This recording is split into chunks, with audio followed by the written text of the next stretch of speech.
अस्सलाम वालेकुम मेरे प्यारे हिंदुस्तानी भाइयों, दोस्तों, बुज़ुर्गों और मेरी प्यारी माँ बहनों। आप देख रहे हैं दिल की आवाज़ और दिल की आवाज़ के साथ मैं हूँ वाहिद हाशमी। आज हम हज घर में मौजूद हैं। माशाल्लाह आपने देखा होगा कि हाजियों का काफ़िला बहुत सारे बस निकल चुके हैं और यहाँ पर खुशी की बात यह है कि हमारे साथ कुछ वॉलंटियर्स यहाँ पर मौजूद हैं जिनका नाम निखत खादर है। माशाल्लाह निखत खादर साहिबा हैं जो BL के एक्स एम्प्लॉई हैं और यहाँ पर हमारे साथ सैयदा हसीना जी भी यहाँ पर मौजूद है, ये भी वॉलंटियर हैं। चलिए पूछते हैं इनकी दिल की आवाज़ क्या कहती है। हमारे निखत खादर साहिबा कुछ अपनी दिल की आवाज़ पेश करना चाहते हैं हाजियों के लिए। और यहाँ पर बहुत सालों से ये दोनों यहाँ पर हज घर पर, जैसा कि यहाँ पर हज बना हुआ है, हाजियों की खिदमत में लगे हुए हैं। अल्लाह इनकी खिदमतों को कबूल फरमाए। चलिए पूछते हैं हमारे निखत खादर साहिबा की दिल की आवाज़ क्या कहती है। जैसा कि आप जानते हैं दिल से जो बात निकलती है असर रखती है पर नहीं ताकत परवाज़ मगर रखती है। तो क्या कहेंगे निखत खादर साहिबा आप हाजियों के लिए और इस महफिल के लिए? अस्सलाम वालेकुम रहमतुल्लाहि बरकातहू। मैं यहाँ पे 25 साल से खिदमत करती आ रही हूँ और मेरा एक एक्सपीरियंस हुआ है यहाँ। हाजियाँ तो अल्हम्दुलिल्लाह हज़ारों की तादाद में जा रहे हैं, मगर आजकल भी ऐसे ही बावजूद उनको पूरी तरबियत 6 महीने से देना शुरू करते हैं और टिल एंड जाने 2-4 दिन है बोले तो भी उन लोगों को ट्रेनिंग देते हैं। ऐसे भी बेचारे लोग हैं जिनको मालूम नहीं कि 5 दिन क्या करना, हज को जा रही है। और मेरा एक जोक है मेरे पास से। एक हाजिमा को मैं 25 साल से काउंसलिंग में, तो उन्होंने बोले मैडम तुम्हें कहीं को मुझे उम्रा कर को बोल रही सो मेरा बेटा 5 लाख रुपए देखो मुझे हज को भेज रहा है, सो तुम्हें क्या जी खाली उम्रा कहती मैं उम्रे को नहीं जा रही हूँ, मैं जा रही हूँ सो हज को कर को बोले। तो मैं बोली हाजी माँ माफ़ करो, देखो उम्रा अलग चीज़ है, उम्रा में 5 दिन नहीं होते।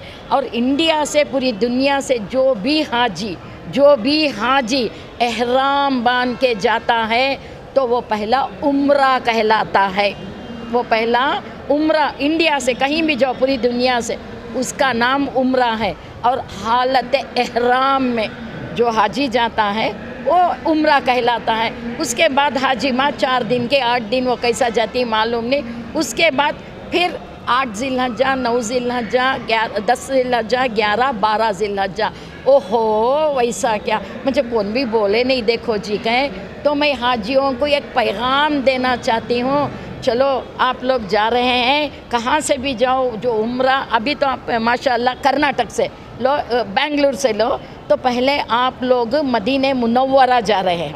मदीने मुनव्वरा वहाँ से पूरी हाज़िरी के बाद एक फ़ाइन डे 8 दिन या 9 दिन में वो आपको वहाँ से उम्रा, वहाँ की मीक़ात से एहराम बांध के आपको बोलेंगे चलो हाजियों ये आपका उम्रा है। तो आपको वो अज़ीज़िया लेके जाएंगे। अज़ीज़िया जाने के बाद कोई आपको काम नहीं रहता, सुकून से रहो। और उम्रा करने का सबसे बेहतरीन वक्त इशा की नमाज के बाद है, सुकून से होता। क्योंकि आप अगर बीच में गए तो वहाँ पे जल्दी नमाज होती रहती है। अगर आप 4 चक्कर काटे 5 चक्कर काटे तो वो आके बोलेंगे हाजी माँ सलात, वो निसा उधर, तो बेचारों को मालूम नहीं होता, बहुत परेशानी होती, नंबर 1। और दूसरा है 5 दिन हज के बहुत इम्पॉर्टेंट। 7 ज़िलहज्जा को वो आप लोगों को कमरों से निकालेंगे। कमरों से निकालने के बाद बोलेंगे हाजी माँ चलो तैयारी कर लो, आपको मीना चलना है। तो मीना का दिन 8 ज़िलहज्जा, मैं अंगलियों पे समझाती हूँ, मीना का दिन 8 ज़िलहज्जा मीना का दिन। उसमें करना कुछ, एहराम की हालत में रहोगे, पाबंदी से रहोगे आप लोग। 5 वक्त की नमाज़ पढ़ना है आपको, रात को मीना में ख़ियाम करना है। दूसरे दिन सुबह को उठे तो 9 ज़िलहज्जा को मीना में सुबह की फ़जर की नमाज़ पढ़नी है आपको। मीना में नमाज़ पढ़ने के बाद वो लोग आपको, वहाँ के लोग बोलेंगे चलो हाजी माँ अरफात, वो कबूलियत की जगह का नाम है अरफात। वहाँ पे आपको जाना है, जो दिल में जितनी भी दुआएं हैं वो ना ये करना। उसके बाद आपको वहाँ असर और ज़हर पढ़ना है। देखो ज़हर और असर अरफात में पढ़ना है, मगरिब नहीं पढ़ना। उसके बाद वो लोग उधर आके आपको फिर से बोलेंगे चलो हाजी साहिबा इसको मुज़दलिफ़ा जाएंगे। वो एक मख़सूस जगह है, और वो बोलेंगे तो उनके साथ आपको निकलना है। मुज़दलिफ़ा में रात को आपको 9 ज़िलहज्जा रात को मुज़दलिफ़ा में क़ियाम करना है। कैसा करेंगे आप जब मुझसे निकलोगे, अरफात से निकलोगे, थोड़ी दूर चलना है, वो क्या है वहाँ का मुझे पता नहीं है, चलते जाना एक मखसूस जगह आएगी मुज़दलिफ़ा में आप कोई भी परेशानी नहीं करना, अंदर जाना, मुज़दलिफ़ा में रात क़ियाम करना वो फ़र्ज़ में एक है। उसके बाद आप क्या करोगे, मग़रिब और इशा की नमाज़ मुज़दलिफ़ा में पढ़ोगे। क्या करेंगे, 9 ज़िलहज्जा को इशा की नमाज़, मग़रिब की नमाज़ और इशा की मुज़दलिफ़ा में रात में पढ़ोगे। और रात का जो भी वक्त है आप मुज़दलिफ़ा में रात बिताओगे।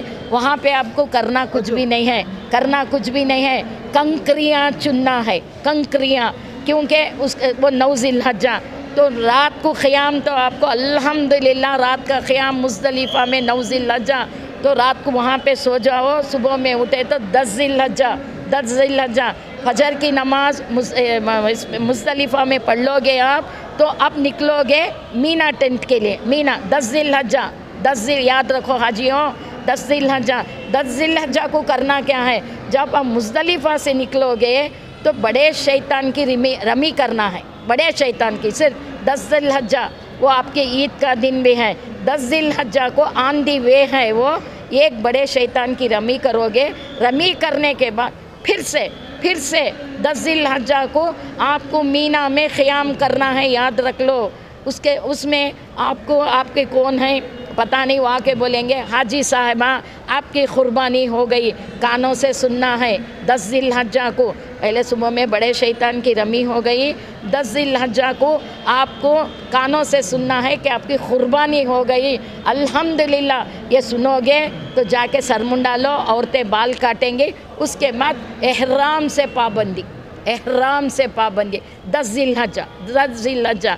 तो अच्छा, आप फिर 10 ज़िलहज्जा को ज़ियारत के लिए आना है। लेकिन मैं आप लोगों से रिक्वेस्ट करूँगी हाजियों, रात को मुज़दलिफ़ा में आपको रेस्ट नहीं मिलता, आपके पास फिर 2 दिन है, तो 10 ज़िलहज्जा की रात को आप मीना में क़ियाम कर लो। तो सुबह को उठे तो 11 ज़िलहज्जा, याद करो, उस दिन करना कुछ भी नहीं है, आपकी नींद भी पूरी होती, जो अल्लाह दिया वो करो। ज़ोहर का असर का वक्त मालूम नहीं, तब 11 ज़िलहज्जा को 3 शैतान की रमी करना है। 11 ज़िलहज्जा, 11 याद रखो हाजियों, छोटा शैतान, दरमियानी शैतान, बड़े शैतान, कब 11 ज़िलहज्जा। उसके बाद ज़ियारत के लिए आपको मक्के को आना है। मक्के को आके 7 चक्कर तवाफ़ करना है। 7 चक्कर तवाफ़ करने के बाद फिर सफ़ा मरवा के साथ ये करना है, सही करना है। ये ज़रा आदमियाँ बोलती सही करना। मुज़दलिफ़ा में आपको मीना 11 ज़िलहज्जा में 3 शैतानों की रमी करने के बाद ज़ियारा को आ जाओ। मक्के को चल के आती हूँ, कैसा मालूम नहीं, छोटा शैतान, दरमियानी शैतान, बड़ा शैतान, 11 ज़िलहज्जा। तो रात को मीना में ही क़ियाम करना है आपको। कभी भी मक्के को जाओ, लेकिन रात को आके मीना में ही रुकना है, नहीं तो दम पड़ना। फिर दूसरे दिन सुबह को उठो, 12 ज़िलहज्जा को कुछ करना नहीं है आपको। फिर 3 शैतान की रमी करना है, छोटा शैतान, दरमियानी शैतान, बड़ा शैतान। अगर कल ज़ियारत को नहीं गए रहे तो आज भी जा सकती 11 ज़िलहज्जा। तो और सुन्नत रसूल क्या है बोले तो 12 ज़िलहज्जा की रात को भी मीना में क़ियाम करो। सुबह में उठो, सुबह में उठ के फिर 3 शैतानों की बखिया जो कंकरियाँ बच के रहती, उसके 3 शैतानों को भी, छोटा शैतान, बड़ा दरमियानी शैतान, बड़ा शैतान। अल्हम्दुलिल्लाह आपका हज हो गया, सब अरकान पूरे सही हो गए। ये 5 दिन हाजियों के लिए बहुत ही, एक भी छूट जाए तो अल्लाह की कसम आपका हज नहीं होता। ये मेरा पैगाम है हाजियों के। अल्लाह इसे कबूल करे, और ये जो बच्चा ये इंटरव्यू अल्लाह उसे खुश रखे। बस ये मेरे पूरे हाजियों के वास्ते मेरा ये पैगाम